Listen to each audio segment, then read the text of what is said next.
23 मार्च रोजी हडपसर येथील महाराष्ट्र शासनाच्या अंतर्गत असणाऱ्या उज्ज्वला गृह रेस्क्यू फाउंडेशनच्या केंद्रातून एकाच दिवशी व एकाच वेळी 11 पीडित बांगलादेशी महिलांनी पलायन केल्याची घटना घडूनही आज 10 ते 12 दिवस उलटले असूनही त्या बांगलादेशी महिलांच्या तपासाबाबत कोणतीही बाब उघड झालेली नाही।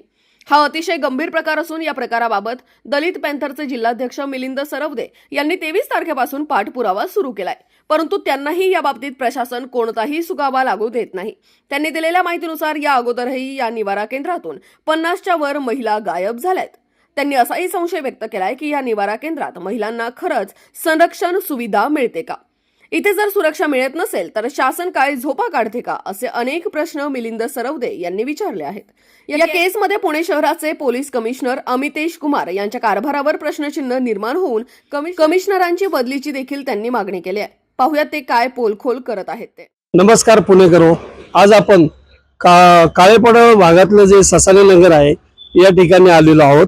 या ठिकाणी हे रेस्क्यू फाउंडेशन महाराष्ट्र शासन मान्यताप्राप्त संरक्षण गृह महिला विशेष वरिष्ठ बालगृह मुली यांचं इथं संगोपन केलं जातं। त्यांना जर कधी बाहेर कुठं अटक केली गेली तर या ठिकाणी त्यांचं मतपरिवर्तन झालं पाहिजे, त्यांचं संगोपन झालं पाहिजे, म्हणून इथं महाराष्ट्र शासनाने रेस्क्यू फाउंडेशन मध्ये त्यांची रवानगी केली जाते। परंतु या ठिकाणी रवानगी केल्यानंतर त्यांच्या जीवनामध्ये काहीतरी बदल घडले पाहिजेत असं सर्वसामान्य जनतेची पण भावना असते आणि शासनाची पण तीच भावना आहे। तर त्या भावनेनुसार या ठिकाणी ज्या उद्देशाने हे रेस्क्यू फाउंडेशन चालू केलेलं आहे त्या पद्धतीने इथं काम चालत नाही असं या ठिकाणी निदर्शनात आलेलं आहे। तर आपल्या समोर आहेत मिलिंद सरवदे, हे दलित पॅंथरचे जिल्हाध्यक्ष म्हणून काम करतायत। त्यांनी या ठिकाणी ज्या काही 23 मार्चला या ठिकाणावरून 11 मुली या गायब झालेल्या आहेत त्या संदर्भात त्यांनी फॉलोअप्स घेतलेला आहे।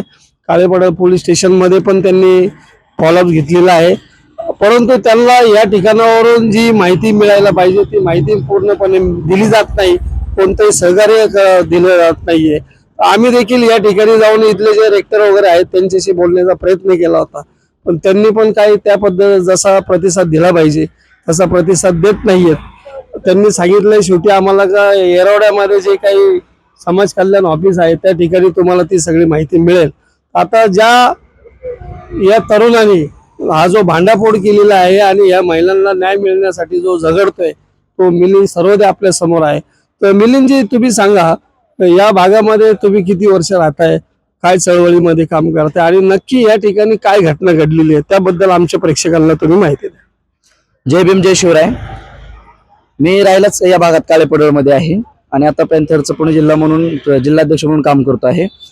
सर, जसं की आता आपण या ठिकाणी या रेस्क्यू फाउंडेशनच्या गेटवरती आता या ठिकाणी आपण थांबलेलो आहोत। तर या ठिकाणी सर 23 तारखेला ज्या 11 मुली गायब झाल्यात, तर मी प्रशासन, पोलीस प्रशासन असेल, महिला बाल कल्याण असेल आणि संबंधित रेस्क्यू फाउंडेशन आहे यांच्यावरती मी स्वतः आरोप लावला होता त्या दिवशी की यांनी या मुली नक्की गायब झाल्यात, यांनी त्या ठिकाणी विकल्या आहेत।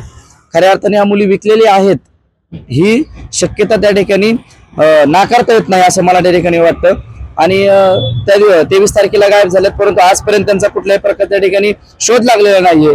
मग खऱ्या अर्थानं या पुण्याचं प्रशासन खऱ्या अर्थानं झोपेत आहे का झोपेचं सोंग घेतलेलं आहे असं मला या ठिकाणी सांगावंसं वाटतं। या ठिकाणी आपण पाहतोय की पुणे शहराचे सीपी अतिशय कडक आहेत असं प्रत्येक पोलीस स्टेशनचे PI बोलत आहेत। ते कडक आहेत तरी पण 23 तारखेपासून या घटनेचा कोणताही उलगडा झालेला नाहीये। 23 आणि 7, 31, 8 आणि हे आज 4 तारीख आहे तरी पण याचा उलगडा झालेला नाहीये। तर या संदर्भात तुम्ही काय मागणी करता?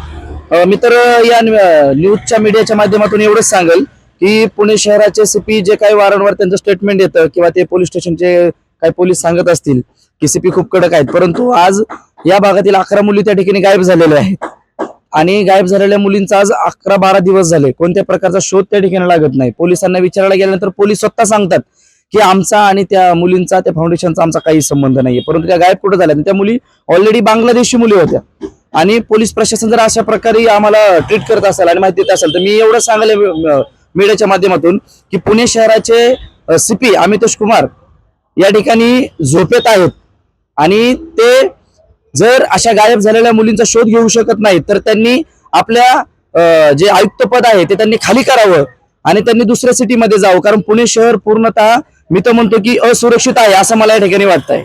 नुकतं मागे एक मागच्या महिन्यामध्ये घटना घडली फरसखान्यामध्ये. ज्या मुलीला तिथून ताब्यात घेतलं होतं त्याच्यातली एक मुलगी तिथून तिथल्या PSI एक महिला कर्मचारी आहे पोलीस, त्यांनी ती कोणताही त्याच्यावर कारवाई न करता ती सोडून दिलेली आहे. त्याच्यामध्ये त्या सस्पेंड देखील झालेल्या आहेत.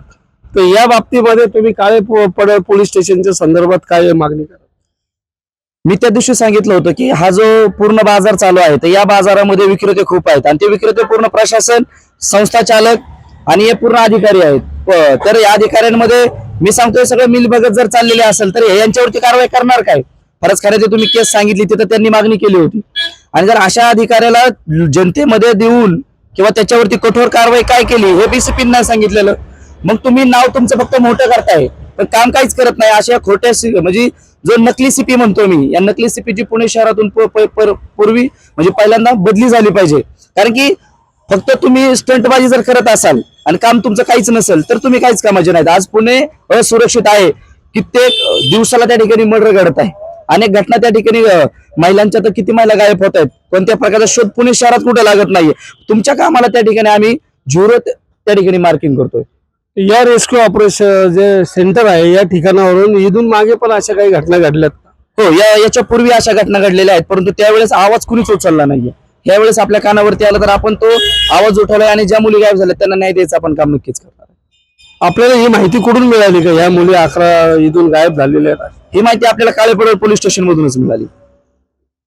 तर असा हा सगळा प्रकार आहे. त्या प्रकारामधून आपण पाहूया शासन, पुणे शहराचे जे CP आहेत त्या CPंनी पण लक्ष घालावं आणि या ज्या पीडित महिला आहेत त्या पीडित महिलांना शोधून त्यांना योग्य मार्गावर आणण्याचा त्यांनी प्रयत्न करावा. टॉप न्यूज पुणेसाठी कैलास गायकवाड. अशाच नवनवीन बातम्या व घडामोडी पाहण्यासाठी आमच्या चॅनलला लाईक, शेअर व सबस्क्राईब करा. टॉप न्यूज पुणे, जाहिराती व बातम्या देण्यासाठी संपर्क मुख्य संपादक कैलास गायकवाड.